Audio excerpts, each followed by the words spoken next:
Cases लगातार कम हो रहे हैं और ये सब दिल्ली के अपने 2 करोड़ लोगों की मेहनत का नतीजा है कि हम लोगों ने 1 महीने के अंदर दिल्ली में इस दूसरी वेव को, इसके ऊपर भी काबू पा लिया है दिल्ली के लोगों ने मिलके।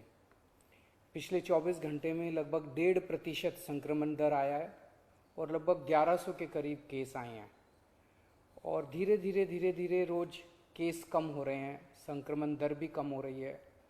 अस्पतालों के अंदर अब बेड मिलने में किसी तरह की कोई दिक्कत नहीं है। आईसीयू बेड भी काफ़ी खाली हो गए हैं, ऑक्सीजन बेड्स भी काफ़ी खाली हो गए हैं। जितने हम लोगों ने ये केंद्र खोले थे, कोविड सेंटर खोले थे, उसमें भी अब बेड काफ़ी अवेलेबल हैं। तो ये समय है अब धीरे धीरे अनलॉकिंग करने का। कहीं ऐसा ना हो कि लोग कोरोना से तो बच जाएं लेकिन भूखमरी से लोग मर जाएं।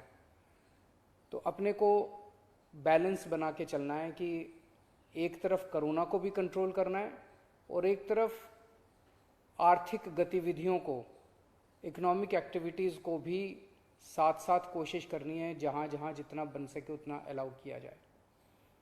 तो सोमवार को सुबह 5 बजे तक ये वाला लॉकडाउन है। आज एलजी साहब की अध्यक्षता में डीडीएमए की मीटिंग हुई, दिल्ली डिज़ास्टर मैनेजमेंट अथॉरिटी की, और उसमें कुछ निर्णय लिए गए हैं लॉकडाउन खोलने के लिए।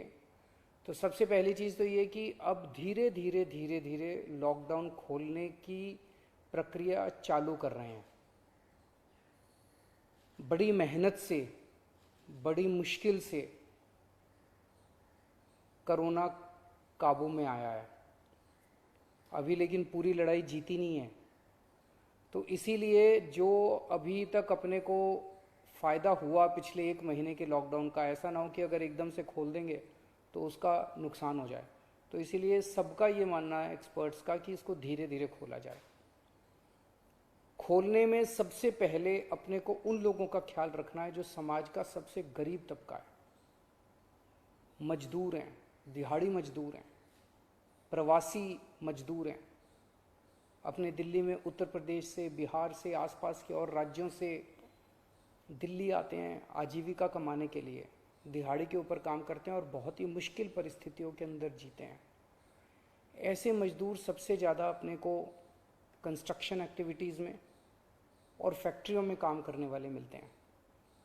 तो आज इन 2 चीज़ों को मीटिंग में ये तय किया गया कि इन 2 गतिविधियों को सोमवार को सुबह से खोला जाएगा। जब 5 बजे ये वाला लॉकडाउन ख़त्म होगा तो अगले 1 हफ्ते के लिए इन 2 गतिविधियों को खोला जा रहा है, कंस्ट्रक्शन एक्टिविटीज़ को और फैक्ट्रीज़ को। इन 2 गतिविधियों को खोला जा रहा है।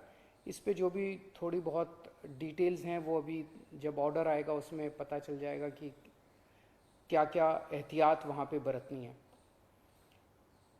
अब हफ्ता दर हफ्ता हम जनता के सुझावों के आधार के ऊपर और एक्सपर्ट्स की ओपिनियन के आधार पर इसी तरह से धीरे धीरे लॉकडाउन खोलने की प्रक्रिया जारी रखेंगे, बशर्ते कोरोना फिर से बढ़ने ना लगे। अगर बीच में ऐसा लगता है कि कोरोना बढ़ने लग गया तो फिर हमें एक्टिविटीज़ खोलने की प्रक्रिया को भी रोकना पड़ेगा।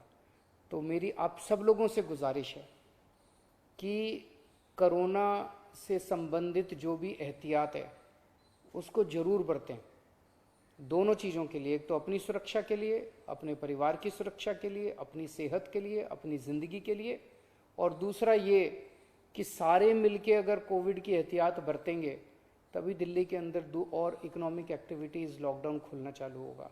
अगर कोरोना फिर से बढ़ने लग गया, हमारे पास कोई चारा नहीं बचेगा फिर से लॉकडाउन लगाने के लिए। हम नहीं चाहते लॉकडाउन लगाना, हम लॉकडाउन के पक्ष में बिल्कुल नहीं है और आप भी नहीं चाहते। लॉकडाउन कोई अच्छी चीज़ नहीं है, मजबूरी में लगाना पड़ता है। और एक चीज़ कि जब तक ज़रूरत नहीं पड़े घर से बाहर ना निकलें। ज़रूरत बहुत ज़रूरी हो तभी घर से बाहर निकले, ज़रूरत ना पड़े तो घर से बाहर ना निकलें। ये समय बहुत ही नाजुक समय है, हम सबको बड़ी जिम्मेदारी के साथ आचरण करना है ताकि हम सब मिलके अपनी दिल्ली को बचा सकें, अपने देश को बचा सकें। नमस्कार।